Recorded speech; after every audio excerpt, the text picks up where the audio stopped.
We're talking with Alamogordo Tigers head football coach A.J. Cisco.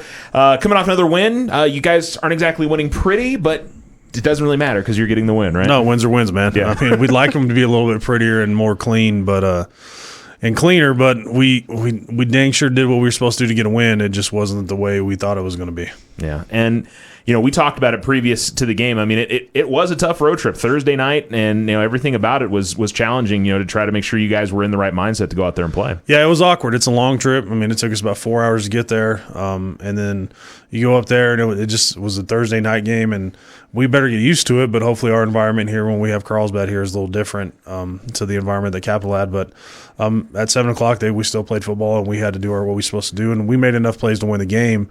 We've got to be able to score touchdowns instead of kick field goals in the red zone. That's killed us. I mean, we could have made that game. Took control of it way early and ended it, but we just kept finding ways to screw it up in the red zone. Well, some really good things defensively. I mean, one guy especially I want to call it is Devontae Bosserman. I mean, what a great game he had between the interception, between the sack and the end zone. We talked about the linebacking core being so different this year, but between him and Noel and Pittman, I mean, that group has really come along this season. No, they have, in the growth of it. And I told you that we're not nearly as big or as strong in that linebacker core, but we're really athletic. And Bosserman and Garza have done a great job. Mason's played well all 4 weeks, and that's something that we expected from him because he's a returning starter. But Garza and Bosserman have done a great job playing inside, and that was the huge question mark we had coming into this year was how we're going to play Stovall Mayberry. And Noel and Devontae have done a great job in that and played hard, and Devontae probably should have scored on that interception. But, I mean, they make plays when we needed to, and you go back to the Gadsden week, Garza made a play on 4th and 1 to give us the ball and let us pop a play to win a game. So I have tons of respect for those guys, tons of confidence in those two, and even Dylan, our outside linebacker. And then our guys up front have done a great job. There's a good rotation with those 4 or 5 guys that are playing in the box down on the D-line. And so we're excited about that. And, I mean, it's just you see our improvement defensively throughout these 4 or 5 games and trying to hit that peak when we get to Carlsbad. Yeah, I know the one thing obviously you guys want to get figured out here non-district or before district starts is maybe the mistakes on the secondary every now and then. I mean, it doesn't happen a lot, but it's certainly ones that giving up big plays are the things that you guys got to try to avoid. It is, and you tip your hat to some of them when they beat one of our corners in a one-on-one situation to make a play. You tip your hat. That's a good play. But we've got to clean up when we blow coverages and we just let guys run free in the back end. And a lot of times that happens when a quarterback starts running around. Our eyes get transfixed on him instead of staying with what we're supposed to do. So that's something that we've really worked on with our safeties this week and our corners, of staying true to what they're supposed to do and their rules, regardless of what's going on in front of them.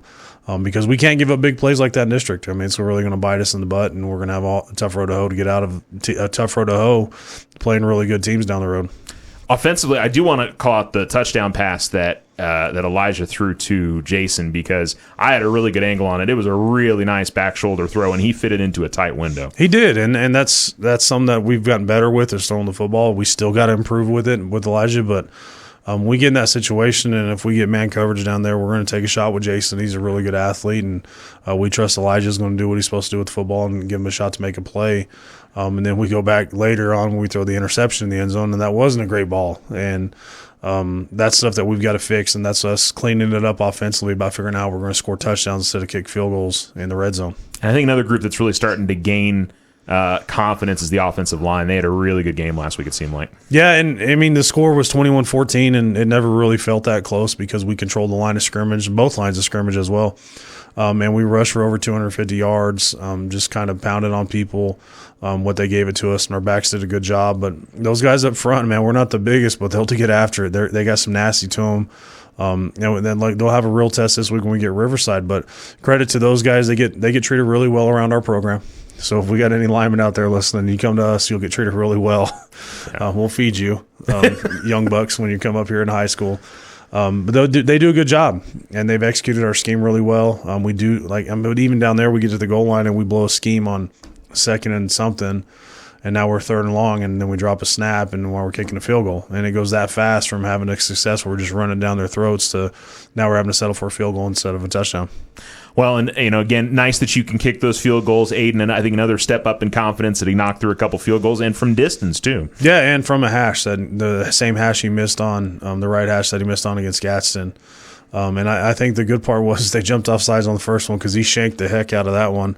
But he understood, and then he came back and nails one and then nails another one. So we do have confidence in that young man, and he's getting better about handling kickoffs as well. And punting's been phenomenal. He's done a great job punting for us.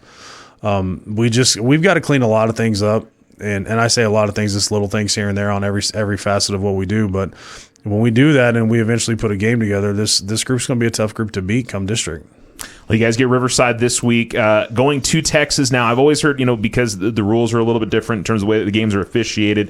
What are some things that you guys have to adjust to? Is it that big of a difference for you? Not anymore. It used to be huge when they allowed cut blocking. Okay. And now that's kind of changed.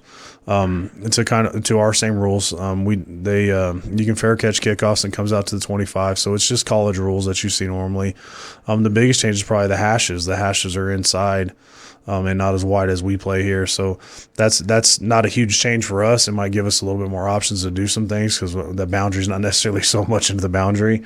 But other than that, man, there's not a whole lot of difference when you go to Texas in rules because it's changed so much over years for safety. Okay, that's what I wasn't sure because I knew that was the one back in the day that I know that was very our kids used to love cut blocking in Texas. They'd beg us to go to Texas all the time to go cut block. And the receivers loved it because you'd be throwing screens and the receivers would be cut blocking out there. Yeah, all that's gone away. So there's not really any big rule changes just besides the fair catch and kickoffs come out to 25, and then you can return field goals and punts, and even kickoffs in the end zone, you get a return out. So nothing that the kids really have to be too aware of going into it. So no, that's and that's the important thing. I mean, like 2-point conversions. If we fumble a snap or something, we tell our kids in New Mexico throw it up in the end zone and see what happens. Which we did against Capital, against Riverside. We don't do that because they can return that for 2 points. So that's about the only real thing we've talked to our kids about. And then on kickoff return, if we're ever in doubt, just fair catch and let's take it at the 25. Absolutely. Well, let's talk about the Riverside team, a group that doesn't have a dynamic player like they did last year, but they still have a very solid team this year. They have tons of skill. Yeah. I mean, tons of skill and speed. They're so well coached. They're so multiple in what they do offensively and formations and stuff they're going to throw at you. The quarterback's really good.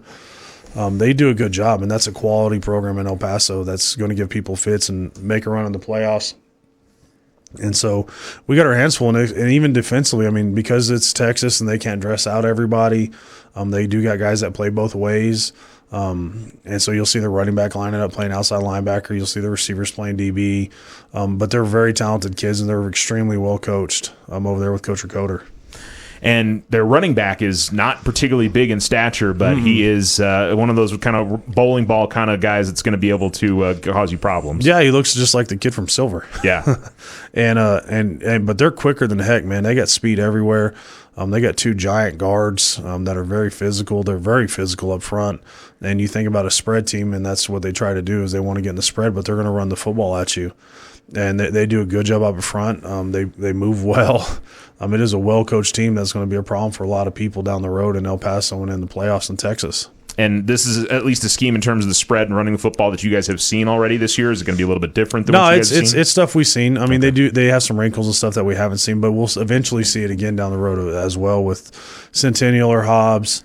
Or Cruces even, but they do a good job. And so defensively, it's just same front we've seen the last couple of weeks. They try to keep everything in front in the secondary. Very similar to us. Don't stun a lot. They got 2 defensive tackles that are very good with their hands getting off blocks. Our offensive line has to play really well. And then we got to be able to throw the ball, and we got to take shots. And that's something that when we take shots, we haven't had success. Either we're getting it off, or we're too cautious about getting it off, or we don't pass pro very well. I mean, we've got to be able to take shots and threaten people vertically. So that's something that we're going to focus on this week. And I feel like overall, I mean, for the big thing for you guys is it seems like over the first 4 weeks of the season is not beating yourself, not doing things that cause you problems. But more than anything else, that seems to have been, I know you've managed to win those games when you've made some mistakes here and there, but trying to avoid those more than anything else seems to be the big key for you guys. Yeah, and we focus on ourselves a lot. Like, you don't hear us talk about other teams very much. We focus on ourselves a ton in our preparation each week. And that's something that this group's been pretty resilient about is we've had mistakes. And you go back to last week when they hit a big play, and the games, we're in complete control of that football game against Capital, and they hit a big play and they score on 3rd or 4th down. And then we fumble a kickoff and they score on the next play, and now it's 21-14. Our kids kept their composure and they just kept playing. And that's something that with groups in the past and teenagers, sometimes you let that spiral into a big snowball and you have the huge snowball effect. And our kids have done that this year. We've had some things go bad and we just keep plugging along and playing. And that's a credit to them and credit to our staff. There's no panic in our kids and we just keep fighting. We just got to make sure we take care of ourselves and take care of the football. What every coach says, but every day we come into work, we're going to focus on making sure we're better. And when we leave that day, this football team's better than it was when we walked in the door. All right, Coach. We'll see what happens Friday night down at El Paso Riverside. It is at the high school for anybody that is going down there for that. Also be aware, I believe it's only online tickets if you're going down there as well. It is online tickets. Clear bag policy. Yeah, everybody has to have a clear bag if they're bringing anything in. And the online tickets, I believe, is posted on our football Facebook page of where to get them from through the Ysleta School District. But it's a short trip. We hope a lot of people come out there, and this is come watch support a football team from your community that's got a chance to be 4-1 going into a bye week and get ready for district. And we're excited. And one, it's not a 4-hour road trip, so. Only got one more of those left this year. So it's been a long road, but this will be a fun trip for us. And then our kids haven't been in El Paso, and we'll get to experience it and be home kind of early and enjoy a bye week. And hopefully we're 4-1 and getting ready for Carlsbad. All right, Coach. Thanks for the time. Hey, appreciate it, man. Go Tigers. All right.